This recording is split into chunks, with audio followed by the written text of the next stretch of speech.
Hi everyone, and welcome to another episode of Hope from Home, the show where we bring you conversations of hope from our home to yours. Today we begin with a conversation with bioethicist Moira McQueen.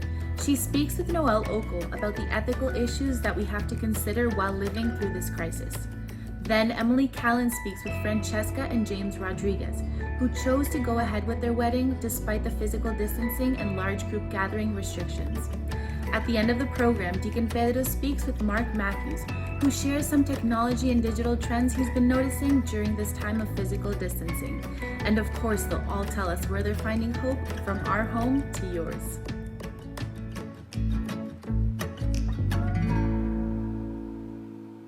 Hello, Dr. Moira McQueen. Thank you so much for joining us from Toronto.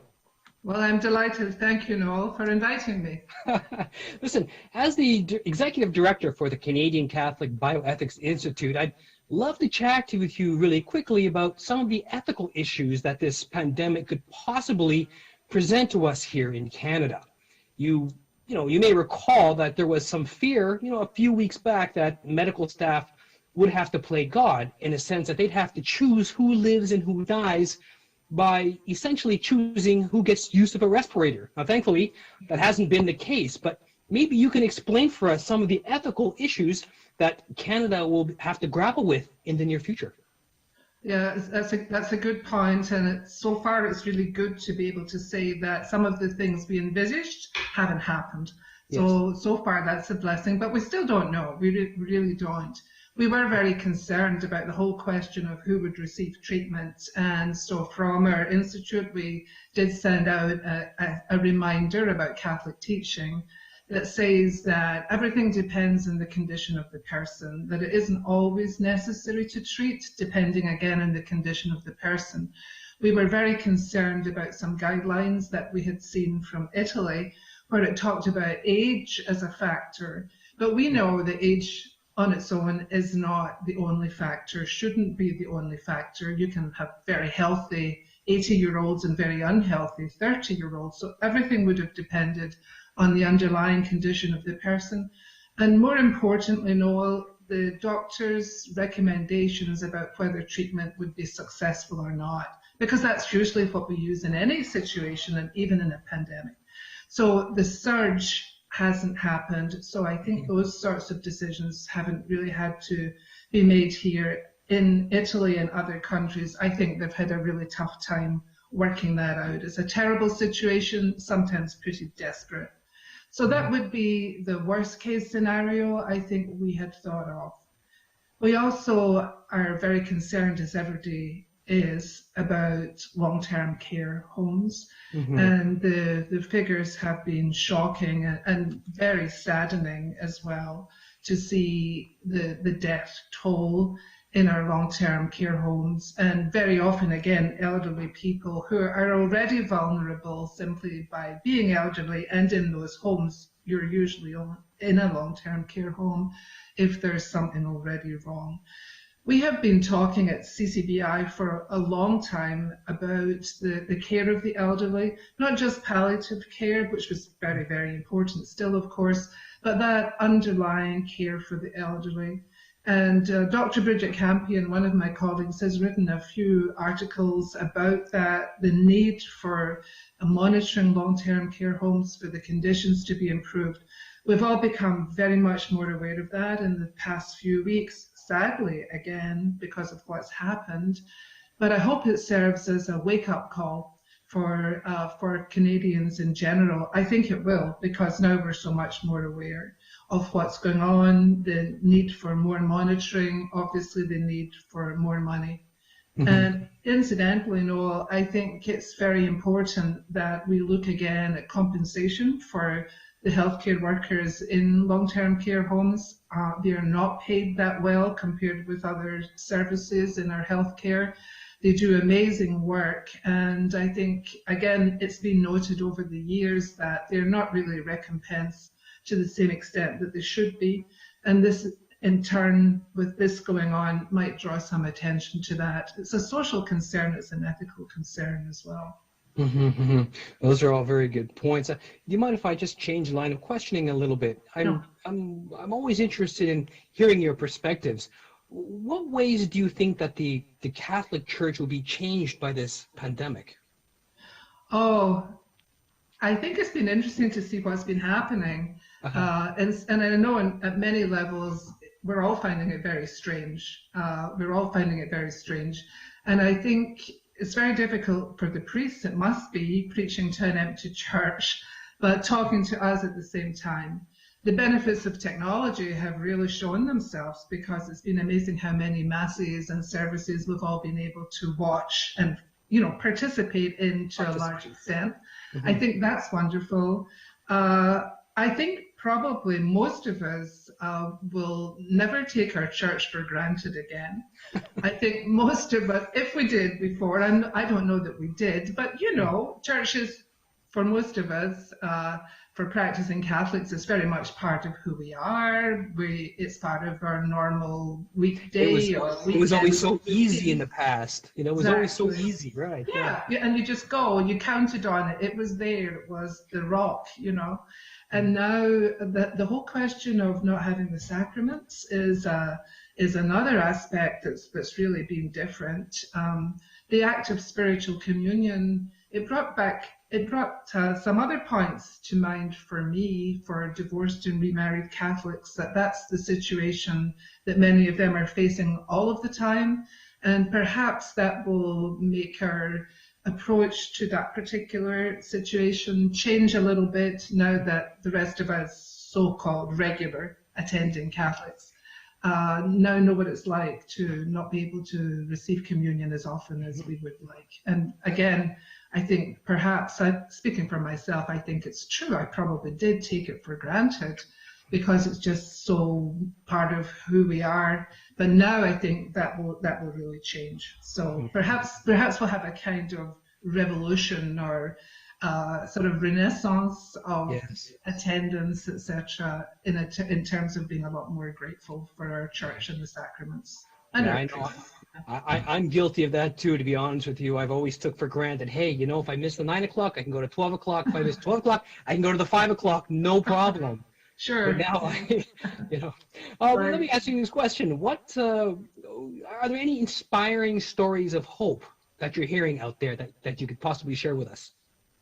I think there's quite a few, and I think for myself, with being at home, as so many people are, they have been perhaps more local stories. But I do know from members of my family who are doing things like shopping for older people and telephoning people more often, making contact more often, making cookies and leaving them on the doorstep. These are small things, but very significant for people who are either elderly or alone and who don't have much family to visit. I think in one of our neighbourhoods, people have been going out at a certain time and banging pots, etc., in appreciation of our healthcare workers. And so it's a symbol, I think, of how appreciative we've become of our healthcare workers as well, as with our priests, that we take them for granted very often too, and that now we see them when they're really needing help. And I think there's been a lot of money donated. I know in a sense that's secondary, but on the other hand, it's very, very important for different charities right now to be helped, because I think perhaps a tendency, if we're staying at home, is not to continue those practices, and it's always good when other people remind us, no, we have to keep on giving, support our churches, support our charities. There have been so many things like that. Some of the people I know who are on the front line, I just find them personally inspiring, because and one of them is one of my own daughters who's a nurse, and I think just for all of them in that field, they're getting up, going to work, being very careful when they come home, trying to distance themselves a little bit from her son, in this case her husband, just because they're so aware of protecting them and still being out to work and not complaining about it, but just seeing it as something that she and millions of other people have to do, and they do it. Well, thank you so much, Dr. McQueen, for taking the time to talking to us today and sharing your thoughts. It's always a pleasure talking to you and hearing your perspectives on these topics. Thank you, Noel. You always have interesting topics to talk about. This one really is a serious issue. Sure. Thank you. Thanks again. Keep safe. Thank you, Noel. You too. Bye-bye.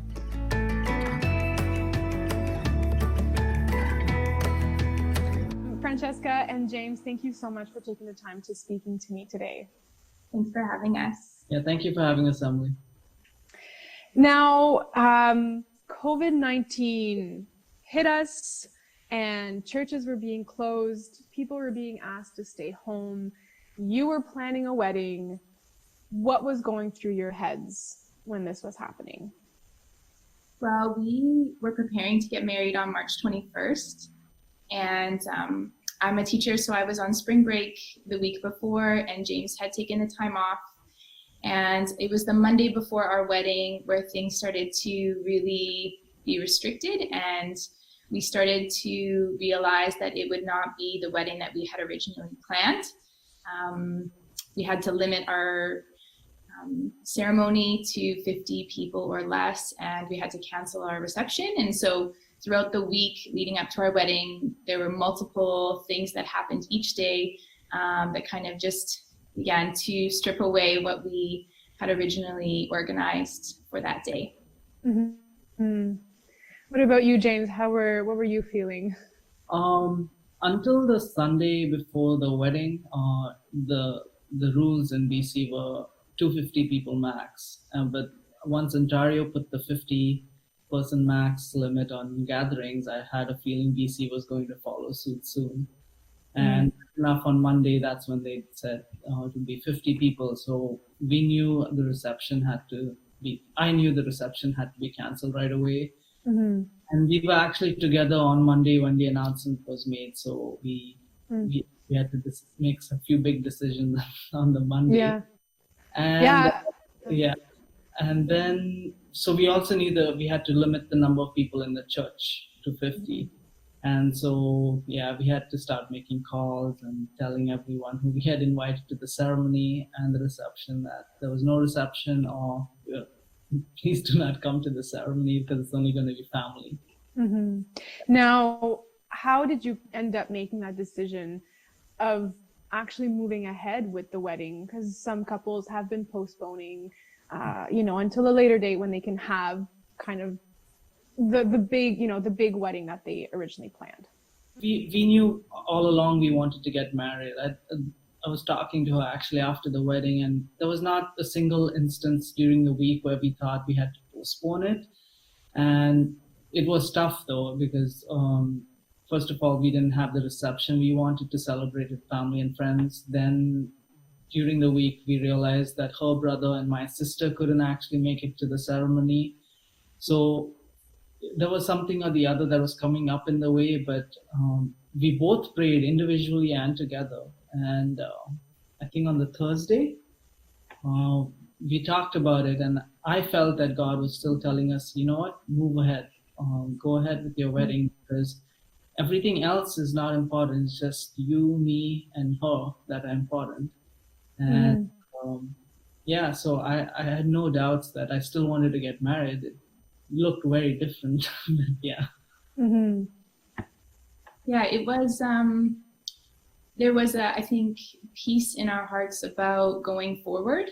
And it wasn't until Thursday where I looked at my family and said, do you think maybe this is a sign from God that we should wait? Not to say we shouldn't get married, but maybe we should wait. And they said, what do you feel? And I said, no, I feel that we should still get married. And I talked to James later, and he had thought the same in that day, kind of, is this, really think about what God is telling us as we're praying. And I think all along there was a confidence from the Holy Spirit that we were going to go forward and that God was going to show us the way, and he did. So I want to hear about the wedding day, even if you weren't able to have the reception. Can you tell me about the wedding day? So we knew a few things in advance. James's groomsmen asked if we would want to have our first dance in the parking lot. And privately, his friends had contacted me and asked me if I was okay if they set up some flowers and some decorations in the parking lot, and that a few of them would just kind of be celebrating from a distance. And I said, that's a wonderful surprise for him. Let's do it. And so when we finished the ceremony, we only had about 30 people in the church. We were to take family photos, and before we were about to go back in to take the photos, the groomsmen said, no, time to go outside right now. And so we opened the doors of the church and walked out. And I would say 50 to 60 of our original guests were in their own cars, honking and cheering and whistling and taking pictures and videos. And I expected a small group, but it was, the parking lot was full. Amazing. Amazing. Now, what does the future look like for you as newlyweds now? You're starting your married life at a time when the world is in crisis. So I'm sure that also looks very different than what you imagined it would look like first married. Yeah, I'm just glad I get to spend all this extra time with her, to be honest. She's a teacher, so she's going to be teaching kindergarten online, which I'm actually excited to look at.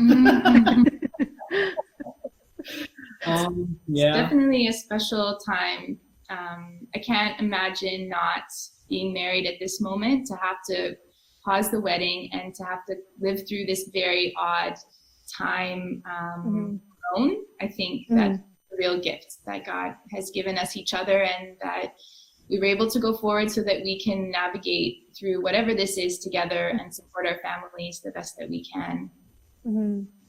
What would you say to couples who are maybe facing this situation right now, or will be a few weeks or maybe a couple months from now?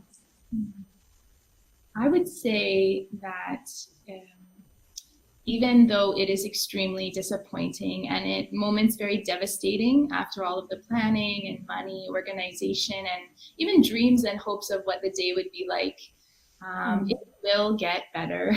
And God is good and He's faithful. And if you allow Him to use your wedding to change your heart and to change maybe the way that other people are looking at this very difficult time and situation, He will use it for good. And if you're able to get someone to marry you still, my encouragement would be to go forward and to celebrate the sacrament and to really focus on what God has created this for, which is to be together, to love each other, and to use your marriage to bless the world. Yeah. Something similar to that.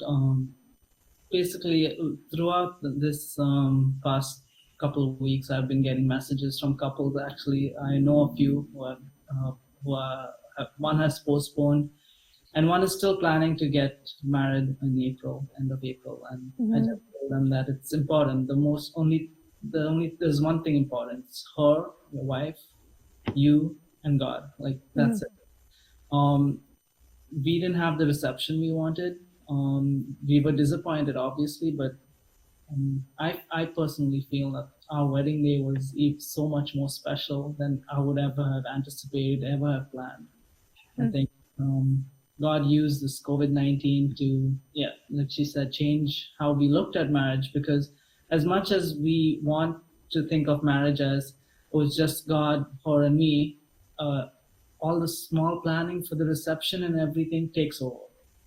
And in that planning, we tend to forget what the marriage is actually all about. And God brought that back to us in a pretty decisive manner. I guess so.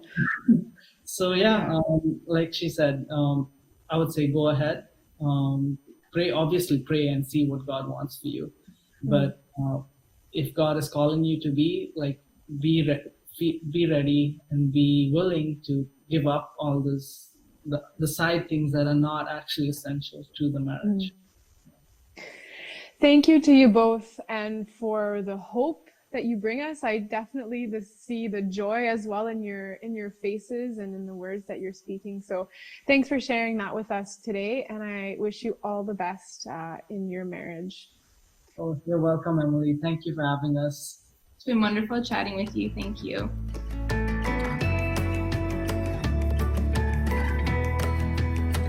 Mark Matthews, is so good to have you joining us in the program. I think our viewers and might not know that once a month you're a contributor to our radio program, to the Salt and Light Hour, with a segment called What's Good in Hollywood. You tell us sort of some good things that are happening in Hollywood, but you're also a bit of a technological geek. Can I call you that? Yes, so, I would gladly accept that title. So and I kind of straddle the boundary between Hollywood and technology. And technology, yeah. So every once in a while you give us, something interesting about technology, digital, and that's what you want to share with us today. Some digital or technological trends that you're seeing in this time of pandemic. Yes, yeah. So so last time we talked about the historical effects of pandemic. And this time you might actually say this is the first time we've had a digital pandemic, because the last one was the Spanish flu of 1918. And then only 1 in 10 homes had a telephone, and they weren't even using radio for voice then, just for telegraphy. So there's a lot you could say about, what's happening with technology during this pandemic, but there's a few topics that I want to kind of focus in on. The first of those is fake news. So the director of the WHO said disinformation is just as dangerous as COVID-19 itself. And, we're very familiar with fake news from the 2016 American election. And I think this time we're doing better around, so WhatsApp has, they've imposed forwarding restrictions so that people can't forward things too many times. Facebook and Twitter are verifying official, NHS accounts in the UK. And perhaps most importantly, the big tech giants like Google, Microsoft, Facebook, Twitter, they've issued a joint statement and sort of basically formed a joint task force saying that they're working together to elevate official guidance and suppress hoaxes. And so I think in the near term, this is a good thing. But as a society, I don't know if that's something that we want corporations doing, in the long term. So we need to have a discussion about the trade-offs between kind of our own freedom of speech versus, fake news. So yeah, I think I'm happy with the people not forwarding so many WhatsApp. That's true. Yes, we'd actually all be a lot happier with less forwarded, emails and messages. So yeah, exactly. The old, chain mail that I'm getting so many more now. It's like, really? Yeah.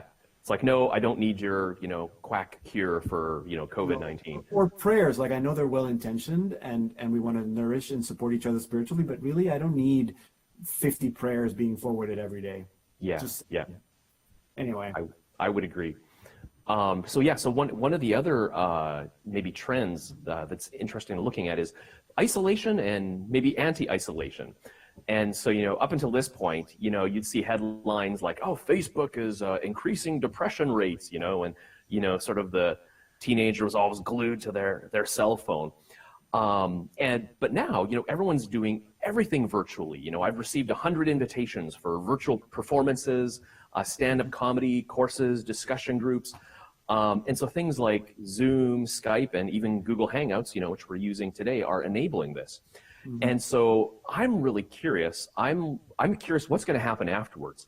Are people going to find out just how much we really needed each other and we're going to ditch all these digital technologies and just spend real time together? Or are people going to say, wow, these technologies were great. I don't even need to go, to my mass or my worship service anymore. I'm just going to do it all virtually. So that's something that I think is going to be an interesting change to watch for. Yeah. And then the other thing is, online sacraments. And, probably, I think, at least around here, every church has been streaming their online sacraments and services. Yeah. And so it's kind of a question of like, well, how do we properly participate? Do I stand and sit if I'm watching this on my mobile device, Yeah. And interestingly enough, I tried this on my big screen projection, on the wall and with a friend, and, we knelt and sat, and it actually wasn't as bad as what I thought. Yeah, So- we actually spoke about that with Billy in our Salt Night Hour Church for Dummies segment about what was the appropriate way to watch Mass on TV.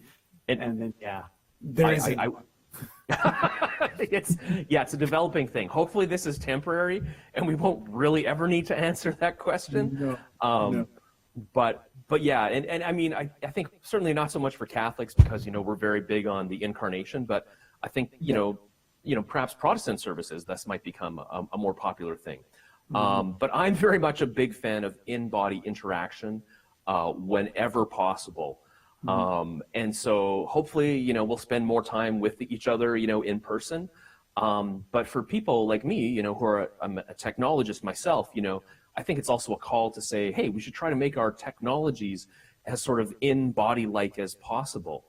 And so, there's, VR isn't hot anymore, but, tech companies have not given up on VR and they're actively trying to find ways to sort of encounter each other through VR. So again, that's a really interesting area that I'm going to be watching for. So that's very interesting. And just to maybe to end, because I do think that you can be present to a certain point through the technology, but you're not really, like, right now you're there, your voice is present to me, I can see you, I can hear you, but you're not really present.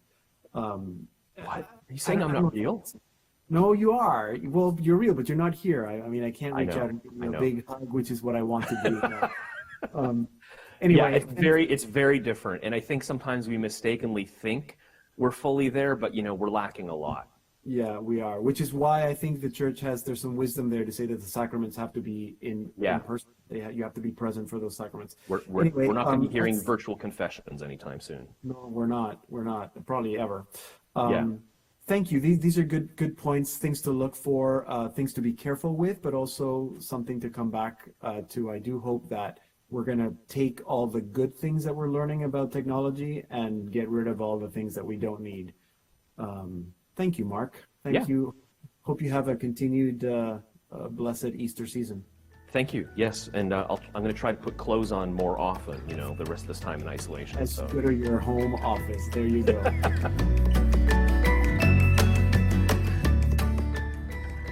And that's all for today. It's always good to hear from Moira McQueen. I bet she mentioned things that you weren't thinking about. And it's true, we're all having to adapt, and that includes the church. And I guess it also includes people who are planning on getting married. I was so inspired by James and Francesca, who chose to go ahead with their marriage. And what did you think about what Mark Matthews was telling Deacon Pedro? What technology trends have you been noticing? Have you been using technology during this time? Has it been different? Has it been frustrating? Or has it been a blessing? Go online and share your stories with us by following Salt and Light Media on all of our social media platforms and commenting with the hashtag #HopeFromHome. If you missed any part of the episode and you'd like to watch it again, visit our website saltandlighttv.org/hopefromhome. We hope that these stories inspire you to stay positive and remind you that we're all still connected through hope.